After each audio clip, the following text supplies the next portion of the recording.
देश की आज़ादी का मजाक उड़ाने वाले गद्दारों की संख्या आज के भारत में 1942 से कहीं ज़्यादा है।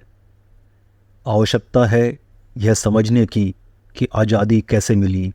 हमारी नई श्रृंखला क्विट इंडिया भारत छोड़ो, देखते रहें। भारत छोड़ो भाग 18, जानिए कैसे मिली आज़ादी। अब आगे सुनिए। भारत छोड़ो आंदोलन का महत्व। भारत छोड़ो आंदोलन, जिसे अगस्त आंदोलन के रूप में भी जाना जाता है, ब्रिटिश शासन से स्वतंत्रता के लिए भारत के संघर्ष में एक महत्वपूर्ण मोड़ था। 8 अगस्त 1942 को महात्मा गांधी के नेतृत्व में लॉन्च किया गया। इसका उद्देश्य अहिंसक तरीकों से भारत में ब्रिटिश औपनिवेशिक शासन को समाप्त करना था। भारत छोड़ो आंदोलन के महत्व को कम करके नहीं आंका जा सकता, क्योंकि इसने स्वतंत्रता की लड़ाई में अधिक आक्रामक और एकीकृत दृष्टिकोण की ओर बदलाव को चिन्हित किया। इस आंदोलन में छात्रों, श्रमिकों और यहाँ तक कि महिलाओं सहित जीवन के सभी क्षेत्रों के लोगों की व्यापक भागीदारी देखी गई, जो भारतीय लोगों की एकता और दृढ़ संकल्प को उजागर करती है। सरकार ने कठोर दमन का जवाब देते हुए हजारों लोगों को गिरफ्तार कर लिया, जिनमें स्वयं गांधी भी शामिल थे। हालांकि भारतीय लोगों के लचीलेपन और भावना को कुचला नहीं जा सका और भारत छोड़ो आंदोलन ने आगे प्रतिरोध के लिए उत्प्रेरक के रूप में कार्य किया और अंततः 1947 में भारत की स्वतंत्रता का नेतृत्व किया। अभियान महात्मा गांधी या किसी अन्य नेता की आज्ञा के बिना जारी रहा। जब इसकी शुरुआत हुई तो सभी को जेल में डाल दिया गया। फिर भी प्रमुख नेताओं की अनुपस्थिति ने भारतीय लोगों को स्वतंत्रता के लिए अपनी लड़ाई जारी रखने से नहीं रोका। भारत छोड़ो आंदोलन में आम नागरिकों को उनके जेल में बंद नेताओं द्वारा छोड़े गए शून्य को भरने के लिए आगे आते देखा गया और उन्होंने इस मुद्दे के प्रति अटूट प्रतिबद्धता प्रदर्शित की। ये जमीनी स्तर का आंदोलन भारतीय लोगों की अदम्य भावना और दृढ़ संकल्प का प्रमाण बन गया, जिन्होंने चुप रहने या दबने से इनकार कर दिया। स्थानीय नेता उभरे, जिन्होंने विरोध प्रदर्शनों, हड़तालों और सविनय अवज्ञा के कृत्यों का आयोजन किया और प्रतिरोध की लौ को प्रभावी ढंग से जीवित रखा। हिंसक कार्रवाई और सामूहिक गिरफ्तारियों के माध्यम से आंदोलन को दबाने की सरकार की कोशिशों के बावजूद भारतीय लोग लचीले और दृढ़ बने रहे। वे स्वतंत्रता के लिए अपनी साझा खोज में एकजुट होते रहे। दमन की प्रत्येक कार्रवाई ने केवल उनके संकल्प को मजबूत करने का काम किया। आंदोलन का आकार और गति बढ़ती गई, जिससे अंतर्राष्ट्रीय समुदाय का ध्यान आकर्षित हुआ और दुनिया भर के लोगों से समर्थन प्राप्त हुआ। सरकार की दमनकारी रणनीति ने प्रतिरोध की आग को और भड़का दिया और यह स्पष्ट हो गया कि भारतीय लोग तब तक पीछे नहीं हटेंगे जब तक उनकी स्वतंत्रता और न्याय की मांग पूरी नहीं हो जाती।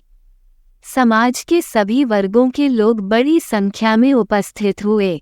भारत छोड़ो आंदोलन के दौरान, जिनमें छात्र, श्रमिक, किसान और यहाँ तक कि सत्तारूढ़ अभिजात वर्ग के कुछ सदस्य भी शामिल थे, जिनका सरकार के कार्यों से मोहभंग हो गया था। सड़कें झंडे लहराते और नारे लगाते प्रदर्शनकारियों से भर गईं। उनकी आवाजें प्रचंड संकल्प के साथ हवा में गूंज रही थी। माहौल ऊर्जा से भर गया, क्योंकि लोग आज़ादी की लड़ाई में एकजुट थे। जोखिमों और संभावित परिणामों के बावजूद भारतीय लोग उस उद्देश्य के लिए अपना सब कुछ बलिदान करने को तैयार थे, जिस पर वे विश्वास करते थे। उन्होंने वर्षों तक उत्पीड़न सहा था और अब अपनी आवाज को जोर से और स्पष्ट रूप से सुना रहे थे। सरकार अब बदलाव की उनकी मांगों को नजरअंदाज नहीं कर सकती। ये भारतीय इतिहास का एक महत्वपूर्ण क्षण था, एक ऐसा निर्णायक मोड़ जो देश के भविष्य को आकार देगा। जैसे जैसे विरोध प्रदर्शन आकार और तीव्रता में बढ़ता गया, सरकार को नोटिस लेने और बातचीत में शामिल होने के लिए मजबूर होना पड़ा। लोगों के अटूट संकल्प ने साबित कर दिया कि स्वतंत्रता के लिए उनकी लड़ाई व्यर्थ नहीं थी। छात्र, श्रमिक और किसान आंदोलन की रीढ़ थे, जबकि उच्च वर्ग और नौकरशाही भारत छोड़ो आंदोलन के दौरान ज्यादातर वफादार रहे। समाज के विभिन्न वर्गों के बीच एकता उल्लेखनीय थी, क्योंकि जीवन के सभी क्षेत्रों के लोग एक समान उद्देश्य के लिए लड़ने के लिए एक साथ आए थे। छात्रों ने अपनी युवा ऊर्जा और जुनून के साथ ब्रिटिश शासन के अन्यायों के बारे में विरोध प्रदर्शन आयोजित करने और जागरूकता फैलाने में महत्वपूर्ण भूमिका निभाई।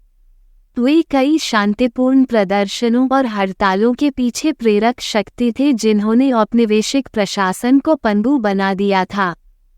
साथ ही मजदूरों और किसानों, जो लंबे समय से अंग्रेजों की शोषणकारी नीतियों से पीड़ित थे, ने इसे बेहतर कामकाजी परिस्थितियों और भूमि सुधारों की मांग करने के अवसर के रूप में देखा। आंदोलन में उनकी भागीदारी ने न केवल इस उद्देश्य को मजबूत किया, बल्कि विभिन्न सामाजिक मुद्दों के अंतर्संबंध को भी उजागर किया। छात्रों, बुद्धिजीवियों, श्रमिकों और किसानों ने मिलकर एक मजबूत गठबंधन बनाया जिसने ब्रिटिश शासन की नींव को चुनौती दी। उनके संयुक्त मोर्चे ने न केवल औपनिवेशिक प्रशासन को हिलाकर रख दिया, बल्कि अनगिनत अन्य लोगों को भी स्वतंत्रता और न्याय की लड़ाई में शामिल होने के लिए प्रेरित किया। यह उनके सामूहिक प्रयासों और अटूट दृढ़ संकल्प के माध्यम से था कि भारत ने अंततः औपनिवेशिक उत्पीड़न पर विजय प्राप्त की और 1947 में स्वतंत्रता प्राप्त की। भारत छोड़ो भाग 18 समाप्त। शेष अगले भाग में। धन्यवाद। आप देख रहे थे गॉड ब्लेस टीवी हिंदी। हमारे साथ जुड़ने के लिए सब्सक्राइब अवश्य करें।